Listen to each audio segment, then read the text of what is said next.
नमः संस्कृताय मित्राणि सर्वेभ्यो नमो नमः। आप सभी का स्वागत है। आज के इस व्याख्यान में हम लोग दुर्गा सप्तशती को क्रमशः अर्थ सहित पढ़ने का प्रयास कर रहे हैं, जिसमें हम दुर्गा जी के जो कवच है ना, जो पहला अंग है दुर्गा सप्तशती का, उस कवच को हम संपूर्ण कर चुके हैं पिछले के व्याख्यानों में। आज हम दुर्गा सप्तशती के अर्गला स्तोत्र का स्तोत्रों का मूल पाठ एवं अर्थ सहित दोनों अध्ययन करेंगे। और यह अर्गला स्तोत्र जो है, यह दुर्गा सप्तशती का दूसरा अंग है, जैसा कि मैंने पहले व्याख्यान में ये बातें स्पष्ट की थी। चलिए, तो हम इसको पढ़ना शुरू करते हैं। अथार्गला स्तोत्रम। सबसे पहले इसका विनियोग है। तो अस्य श्री अर्गला स्तोत्र मंत्रस्य विष्णुर्षिः अनुष्टुप् छन्दः श्री महालक्ष्मीर्देवता श्री जगदम्बा प्रीतये सप्तशती पाठांगत्वेन जपे और विकल्प में पाठे, जपे या पाठे, जपे पाठे विनियोगः। ठीक है, तो यह विनियोग है। यह जो पूरा अर्गला स्तोत्र है, इस पूरे अर्गला स्तोत्र के विष्णु जी ऋषि हैं। इस पूरे अर्गला स्तोत्र में अनुष्टुप नाम का छंद है। कई प्रकार के छंद होते हैं, जिनमें से अनुष्टुप छंद है। और महालक्ष्मी जो है इस अर्गला स्तोत्र की देवी है या देवता कहते हैं। देवता शब्द भी स्त्रीलिंगवाची है, पुल्लिंग नहीं है। ठीक है, और श्री जगदम्बा प्रीतये अर्थात श्री जगदम्बा है, उनकी प्रसन्नता के लिए सप्तशती पाठ के अंग होने के कारण, सप्तशती पाठ के अंग के अंतर्गत आने के कारण अंगत्वेन कहा ना, दूसरा अंग है, तो अंगत्वेन इसका पाठ करेंगे या जप करेंगे, ऐसा विनियोग लेते हैं। ठीक है, विनियोग में जल नीचे छोड़ते हैं। चलिए, ओम नमश्चंडिकायै, कह रहे हैं कि चंडी देवी को नमस्कार है, अर्थात चंडिकायै नमः, चंडी को नमस्कार है। आगे मार्कंडेय जी कहते हैं, मार्कंडेय उवाच ओम जयंती मंगला काली भद्रकाली कपालिनी दुर्गा क्षमा शिवा धात्री स्वाहा स्वधा नमोस्तुते। अब यहाँ पर मार्कंडेय उवाच अर्थात मार्कंडेय जी कहते हैं, क्या कहते हैं कि ये जितनी भी देवियां हैं, जयंती मंगला काली भद्रकाली कपालिनी दुर्गा क्षमा शिवा धात्री स्वाहा स्वधा, इन स्वरूपिणी देवी तुमको नमः अस्तु, नमस्कार है ना। इन रूपों में, ये जो रूप कहे इतने, इन रूपों में प्रसिद्ध देवी तुमको नमस्कार है, आपको नमस्कार है। अब इनका अर्थ देख लेते हैं। जयंती, यह एक शब्द है। जयंती का अर्थ क्या है? तो जयति सर्वोत्कर्षेण वर्तते इति जयंती, अर्थात सबसे उत्कृष्ट एवं विजयशालिनी जो देवी है उसको जयंती कहा जाता है। ठीक है, उसके बाद आती है मंगला। मंगला कौन है? तो मंगम जनन मरणादि रूपम सर्पणम भक्तानां लाति गृह्णाति नाशयति या सा मंगला मोक्षप्रदा, अर्थात जो अपने भक्तों के जन्म मरण आदि संसार बंधन को दूर करती है, उन मोक्षदायिनी मंगलमयी देवी का नाम मंगला है। ठीक है, जो अपने भक्तों को मोक्ष प्रदान करते हैं उनका नाम मंगला है। आगे आती है काली नाम की देवी। तो काली का यह है, कलयति भक्षयति प्रलय काले सर्वम इति काली, अर्थात जो प्रलय काल के समय में संपूर्ण सृष्टि को अपना ग्रास बना लेती है, उसका भक्षण कर लेती है, वह है काली। ठीक है, कलयति भक्षयति प्रलय काले सर्वम इति काली। आगे कहते हैं भद्रकाली। भद्रकाली कौन है? तो भद्रम अर्थात मंगलम सुखम वा कलयति स्वीकरोति भक्तेभ्यो दातुम इति भद्रकाली सुखप्रदा, अर्थात जो अपने भक्तों को देने के लिए ही भद्र अथवा मंगल को स्वीकार करती है, वह है भद्रकाली, जो मंगल को प्रदान करती है। और चार हो गई। पांचवी है कपालिनी, अर्थात यह स्वहस्ते कपालम धारयति सा कपालिनी, अर्थात जो अपने हाथ में कपाल को धारण की हुई है वह है कपाली। ठीक है, फिर आती हैं दुर्गा। दुर्गा कौन है? तो कहते हैं दुखेन अष्टांग योग कर्मोपासना रूपेण क्लेशेन गम्यते प्राप्यते यासा दुर्गा। अर्थात जो अष्टांग योग, योग के 8 अंग होते हैं ना, तो उन 8 अंगों के द्वारा और कर्म एवं उपासना रूप दो साध्य अर्थात बहुत कठिनता से साध्य होने वाली, बहुत कठिनाई पूर्वक साधित की जाने वाली साधनाओं से यह दुर्गा देवी प्राप्त होती हैं, अतः ये दुर्गा हैं। ठीक है, फिर आगे आती है क्षमा। क्षमा माने क्षमते सहते भक्तानाम अन्येषां वा सर्वान् अपराधान् जननीत्वेन अतिशय करुणामय स्वभावात् इति क्षमा। अर्थात कह रहे हैं कि अपने भक्तों का क्या करते हैं, सर्वापराधान अर्थात सभी प्रकार के जो अपराध हैं उन सभी अपराधों को क्षमते क्षमा करती हैं। क्यों? तो जननीत्वेन अतिशय करुणामय स्वभावात्, यह जननी होने के कारण अतिशय करुणा है इन माता में, क्षमा माता में, अतः अत्यधिक करुणा होने के कारण यह अपने भक्तों के जितने भी जो कुछ भी अपराध हैं उनको क्षमा क्षमा करती है। ठीक है, आगे है शिवा। शिव होता है कल्याण करने वाला, वैसे ही शिवा भी होंगी, अर्थात जो सभी भक्तों का कल्याण करने वाली हैं उनको शिवा कहा गया। ठीक है, और फिर कहते हैं धात्री। धात्री इत्युक्ते धारण करने वाली, है ना, धारयति पोषयति धात्री, अर्थात जो संपूर्ण प्रपंच को धारण करती है। प्रपंच क्या है? यह सारा संसार, यह जो संसार है यही प्रपंच है। तो इस सारे प्रपंच को, इस सारे जगत को जो धारण करती है वह है धात्री। ठीक है, फिर है स्वाहा। स्वाहा अर्थात जब हम लोग हवन करते हैं तो उसमें जब हम आहुति प्रदान करते हैं तो उसमें अंत में क्या बोलते हैं, चंडिका ये स्वाहा। तो स्वाहा करने से क्या होता है, तो जो यज्ञ भाग है उसको लेकर के यह देवताओं का पोषण करती है, इसलिए स्वाहा भी कहा गया।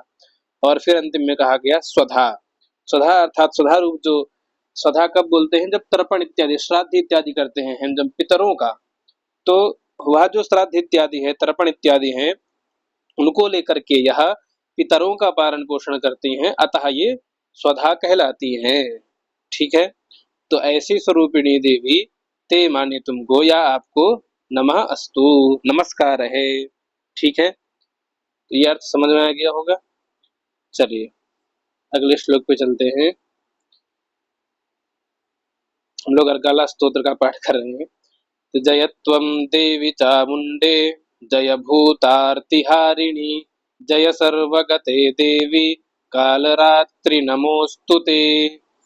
अब यहाँ पर कह रहे हैं कि हे देवी चामुंडे, अर्थात हे देवी चामुंडे, चामुंडा नाम है देवी का, तो हे देवी चामुंडे त्वम जय अर्थात तुम्हारी जय हो ना, या तुम्हारी जीत हो। त्वम जय तुम्हारी जय हो। और भूतार्तिहारिणी अर्थात भूत माने प्राणी, तत् उन प्राणियों की आरती, आरती माने कठिनाइयां पीड़ा, उसका हारिणी हरण करने वाली आपकी जय हो। भूत माने प्राणी, उनकी आरती माने कठिनाइयां पीड़ा कष्ट इत्यादि को हारिणी अर्थात हरण करने वाली आपकी जय हो। ठीक है, जय सर्वगते देवी कालरात्रि नमोस्तुते। अब कह रहे हैं कि जय सर्वगते, सर्वगते अर्थात सभी प्राणियों में व्याप्त रहने वाली देवी कालरात्रि, हाँ, सभी प्राणियों में व्याप्त होकर रहने वाली कालरात्रि देवी ते नमः अस्तु, और जय आपकी जय हो और आपको नमस्कार है। ठीक है, आपकी जय हो और आपको नमस्कार है। ठीक है, आगे चले। तो मधुकैटभ विद्रावि विधात्री वरदे नमः रूपम देहि जयं देहि यशो देहि द्विषो जहि। अब कह रहे हैं कि मधुकैटभ विद्रावि अर्थात मधु और कैटभ इन दोनों का विद्रावि अर्थात विदारण करने वाली, विदारण अर्थात मारने वाली। ठीक है, मधु और कैटभ दो राक्षस हैं, इन राक्षसों को मारने वाली विद्रावी अर्थात मारने वाली, और विधात्री वरदे, विधात्री विधाता किसको कहते हैं? ब्रह्मा जी को, जो संपूर्ण सृष्टि का विधान करते हैं, बनाते हैं। तो उन ब्रह्मा जी को वरदे अर्थात वरदान देने वाली आपको नमस्कार है, नमः। ठीक है, ब्रह्मा जी को वरदान, विधात्री वरदे अर्थात ब्रह्मा जी को वरदान देने वाली देवी आपको नमस्कार है। ठीक है, और फिर आगे कहते हैं कि रूपम देहि, रूप से क्या प्राप्त करना चाह रहे हैं? कि सुंदर रूप मिल जाए? सुंदर रूप की जरूरत नहीं है। यहाँ पर कह रहे हैं कि रूपम से अर्थ है आत्मस्वरूप ज्ञान का, आत्मस्वरूप ज्ञान वाला रूप दो। रूप कैसा चाहिए? जिसमें आत्मज्ञान स्वरूप हो, ऐसा रूप चाहिए। ठीक है, तो आत्मा का ज्ञान हो, स्वयं का ज्ञान हो स्वयं को, ऐसा रूप दीजिए। और जयम देहि, जय दीजिए। क्या जय दे? किस पर जय चाहिए आपको? कौन सा शत्रु है आपका? तो मोह आदि जो विजय है, मोह पर विजय दें ना। सांसारिक व्यक्तियों को मोह लगाव पीड़ा चिंता अधिक होती है, तो उन सभी पर जयम देहि, जय प्रदान करिए। और क्या कहे? यशः देहि, यश प्रदान करिए। कैसा यश? तो मोह विजय तथा मोह के ऊपर विजय और ज्ञान प्राप्ति का यश, ये दो चीज, इन दोनों का यश चाहिए। मोह विजय का यश और ज्ञान प्राप्ति का यश, ये दो यश चाहिए। ठीक है, यश में मोह पर विजय और ज्ञान की प्राप्ति। मोह पर विजय कब होगा? जब आपके पास ज्ञान की प्राप्ति होगी, तभी मोह पर विजय होगा ना। तो यशो देहि अर्थात मोह और ज्ञान, इन दोनों का विजय दीजिए। ठीक, और क्या कहे अंतिम में?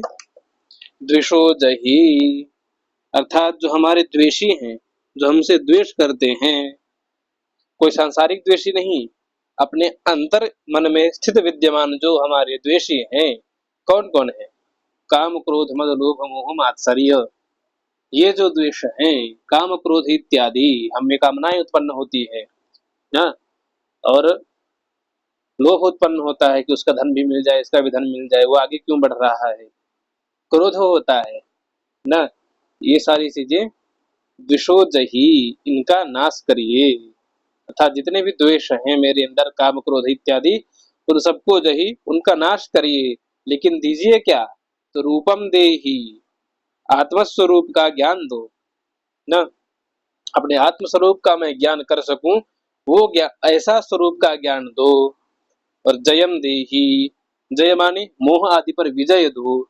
यशो देहि अर्थात मोह पर विजय और ज्ञान का यश, ये दो चीजें प्रदान करो। ठीक है, समझ गए? चलिए, अब ये जो लाइन है रूपम देहि जयम देहि यशो देहि दिशो जहि, अब ये पूरे इस अगला सूत्र में यही दूसरी लाइन के रूप में आएगी। तो जहां भी ये रूपम देहि जयम देहि यशो देहि दिशो जहि है, सब में यही तीन ज्ञान समझना है। रूप से आत्मस्वरूप, जय से मोह आदि पर विजय, यश से मोह पर विजय और ज्ञान की प्राप्ति। ठीक है, ये तीन चीजें हर एक में क्या करनी है? अपने आप जो है तो अनुवर्तन कर लेना है व्याकरण की भाषा में। ठीक है, चलिए आगे कहते हैं महिषासुर निर्णाशी भक्तानां सुखदे नमः रूपं देहि जयं देहि यशो देहि द्विषो जहि। अब कह रहे हैं महिषासुर निर्णाशी, अर्थात महिषासुर जो था उसका निर्णाशी, निर्णाशी माने नाश करने वाली, महिषासुर का नाश करने वाली, और भक्तानां सुखदे नमः, भक्तों को सुख प्रदान करने वाली देवी आपको नमः, नमस्कार है। ठीक है, और रूपम देहि जयम देहि यशो देहि द्विषो जहि, रूप दो, जय यश दो, और हमारे द्वेषियों को, शत्रुओं का नाश करो। ठीक है, चलिए आगे कहते हैं कि रक्त बीज वधे देवी चंडमुंड विनाशिनी रूपं देहि जयं देहि यशो देहि द्विषो जहि। अब कह रहे हैं कि रक्तबीज वधे देवी, रक्तबीज नाम का भी एक क्या था? राक्षस था ना। तो उन रक्तबीज का नाश करने वाली, वधे माने वध करने वाली, मारने वाली हे देवी। और चंडमुंड विनाशिनी, चंडमुंड नाम के दो राक्षस थे, इन दोनों राक्षसों का विनाश करने वाली, नाश करने वाली, आप क्या करो, तो मुझे रूपम देहि, जयम देहि, यशः देहि, द्विषः दहि। ठीक है, चलिए कर ले जाएंगे। आगे कहते हैं, शुंभस्यैव निशुंभस्य धूम्राक्षस्य च मर्दिनी रूपं देहि जयं देहि यशो देहि द्विषो जहि। अब कह रहे हैं, शुंभस्यैव निशुंभस्य, तो शुंभ का और निशुंभस्य, शुंभस्य एव निशुंभस्य, तो शुंभ और निशुंभ का, और धूम्राक्षस्य का, च माने और धूम्राक्षस्य च, तो यहाँ पर तीन लोगों को कहे, एक तो हो गए शुंभ, दूसरे हो गए निशुंभ, और तीसरे हो गए धूम्र अक्ष, अक्ष माने लोचन, तो धूम्र लोचन, धूम्र लोचन नाम का राक्षस था ना। अक्ष माने क्या होता है, नेत्र होता है, नेत्र को का पर्याय होता है लोचन, तो धूम्र नाम था तो हम उसके पीछे लोचन जोड़ देंगे, धूम्र लोचन नाम का एक दैत्य था, तो उनका मर्दनी, मर्दन करने वाली, धूम्रलोचन का, शुंभ का, निशुंभ का और धूम्रलोचन का मर्दन करने वाली, यानी उनका नाश करने वाली देवी, रूपम देहि, रूप को प्रदान करो, जयम देहि, जय को प्रदान करो, यशः द्विहि, यश को प्रदान करो, और द्विषः जहि, हमारे द्वेषियों का नाश करो। ठीक है, चलिए कर ले जाएंगे। तो आगे आते हैं हम, वंदितांघ्रियुगे देवी सर्वसौभाग्यदायिनी रूपं देहि जयं देहि यशो देहि द्विषो जहि। अब यहाँ पर कह रहे हैं, वंदितांघ्रियुगे देवी, अर्थात जो वंदित हैं, जो बंदीजन हैं ना, सबके द्वारा, बंदीजन नहीं, वंदितांघ्रि युगे ना,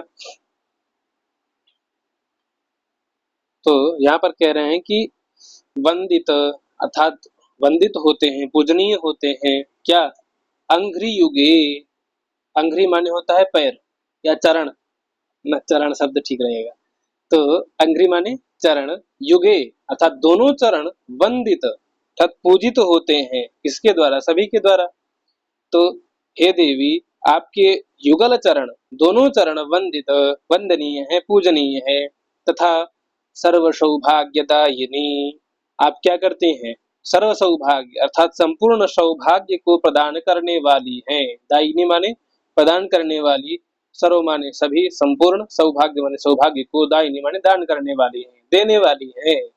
ठीक है, और आपके अंघ्रि युगे दोनों चरण कमल का पूजन किया जाता है, वंदना किया जाता है, तो हे देवी, आप क्या करो, रूपम देहि, रूप को प्रदान करो, जयम देहि, जय को प्रदान करो, यशः देहि, यश को दो, और दिशा देहि, काम क्रोध आदि दोषों को नाश करो। ठीक है, आगे कहते हैं, अचिंत्य रूप रचिते सर्वशत्रु विनाशिनी रूपं देहि जयं देहि यशो देहि द्विषो जहि। जहाँ पर ना समझ में आए वहां पर कमेंट कर दीजिएगा या पूछ लीजिएगा, और हमारी जो भी त्रुटियां या गलतियां हो उसको हमें कमेंट बॉक्स में अवश्य बताइएगा, जिससे हम उन पर सुधार कर सकें। ठीक है, तब यहाँ पर कहते हैं कि अचिंत्य रूप चरिते, अर्थात हे देवी, आपका जो रूप है, तुम्हारा रूप और चरित, रूप और चरित वह कैसा है, अचिंत्य है, जिसकी कल्पना नहीं की जा सकती, जिसके बारे में सोचा नहीं जा सकता है, ऐसा तुम्हारा रूप है, और ऐसा तुम्हारा चरित्र है जो अचिंत्य है, चिंता ही नहीं किया जा सकता जिसके बारे में, जहां तक जहां तक किसी मनुष्य की बुद्धि नहीं जा सकती है, ऐसे आपके रूप और चरित्र है। ठीक है, साधारण मनुष्य की बुद्धि जहां तक नहीं जा सकती है, ऐसे आपके रूप और चरित्र हैं। और सर्व शत्रु विनाशिनी, सर्व माने सभी शत्रुओं के विनाश करने वाली, सभी शत्रुओं का नाश करने वाली, हे देवी, रूपम देहि, रूप को प्रदान करो, कैसा रूप, आत्मज्ञान का स्वरूप, जयम देहि, मोह आदि पर विजय, यशो देहि, ज्ञान और मोह का विजय रूपी यश। द्विषः जही, काम क्रोध आदि द्वेषों को जही माने नाश करो। ठीक है, कर ले जाएंगे। चलिए अगले श्लोक पे चलते हैं। न तेभ्यः सर्वदा भक्त्या चंडिके दुरितापहे रूपं देहि जयं देहि यशो देहि द्विषो जहि। अब यहाँ पर कह रहे हैं कि सर्वदा भक्त्या न तेभ्यः, अर्थात सर्वदा यानी हमेशा, निरंतर, भक्त्या अर्थात भक्तों के द्वारा या भक्ति के द्वारा क्या होता है, भक्ति पूर्वक नतेभ्यः अर्थात जो नत होते हैं तुम्हारे चरणों में, सर्वदा मस्तक को झुकाते हैं। हे चंडिके दुरितापहे, चंडिके माने हे चंडिका देवी, दुरितापहे, दुरित कहते हैं पाप इत्यादि को, पापों को आपहे अर्थात दूर करने वाली, आपहे माने दूर करने वाली, दुरित माने पाप इत्यादियों को। हे दुरितापहे चंडिके अर्थात हे पापों को दूर करने वाली चंडिके देवी, आप सर्वदा भक्त्या भक्ति पूर्वक नतेभ्यः प्रणाम की जाती हैं अथवा तुम्हारे चरणों में सदा सर्वदा मस्तक झुकाते हैं।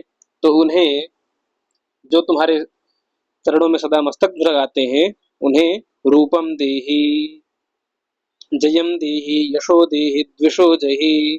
ठीक है, तो रूपम देहि, जयम देहि, यशो देहि, द्विषो जहि, इसको आप लोग बार बार अध्याहार करिएगा, है ना, तो इससे हम जल्दी इसको समाप्त कर पाएंगे।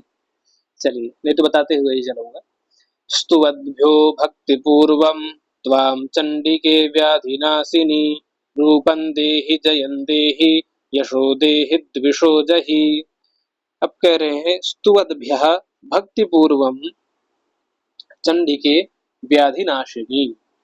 ऊपर क्या कहे कि चंडिके दुरितापहे, और नीचे क्या कह रहे हैं, चंडिके व्याधिनाशिनी अर्थात हे व्याधियों को नाश करने वाली। व्याधि क्या है, मैंने एक दिन आपको अंतर बताया था आधि और व्याधि में। व्याधि अर्थात शरीर के बाह्य भाग में उत्पन्न होने वाली पीड़ा, कष्ट, रोग इत्यादि, और आधि क्या होती है, जो मानसिक रोग उत्पन्न हो जाता है व्यक्ति को, वो आधि होता है। ठीक है, जैसे 3 प्रकार के ताप कहे गए ना, आधि दैविक, आधि भौतिक और आध्यात्मिक ना। तो आध्यात्मिक ताप में यही होता है कि आपको मानसिक ताप अत्यधिक बढ़ जाता है, तो वही ये तो व्याधि है और आधि है। तो कुछ लोगों को आधि ज्यादा होती है, व्याधि नहीं होती है, इतनी आधि हो जाती है कि उस आधि में वो मर जाते हैं। आधि माने आधा नहीं, आधि अर्थात मानसिक चिंता, पीड़ा, कष्ट इत्यादि।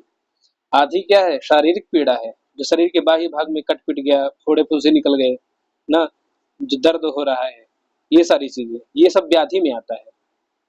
तो हे व्याधिनाशिनी अर्थात व्याधि को नाश करने वाली चंडिके देवी, चंडिके देवी भक्ति पूर्वम त्वाम स्तुवद्भ्यः, भक्ति पूर्वक, त्वाम माने तुम्हारी, स्तुवद्भ्यः स्तुति करते हैं जो, उनको रूपम देहि, जयम देहि, यशः देहि, द्विषः जहि।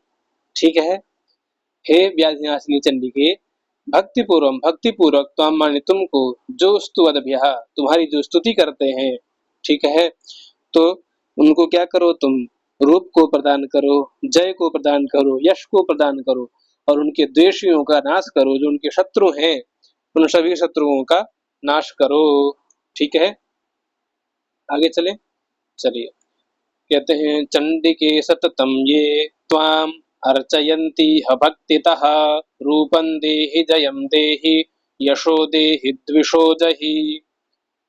अब कह रहे हैं कि चंडिके, तो हे चंडिके, ये माने जो लोग, इह माने इस संसार में, इस लोक में, भक्तितः त्वाम सततम अर्चयन्ति, भक्तितः अर्थात भक्ति पूर्वक, त्वाम माने तुम्हारी, सततम माने निरंतर, लगातार, अर्चयन्ति तुम्हारी पूजा करते हैं, तुम्हारी अर्चना करते हैं, उनको रूपम देहि रूप प्रदान करो, जय दो, यश दो, और उनके द्वेषियों का नाश करो।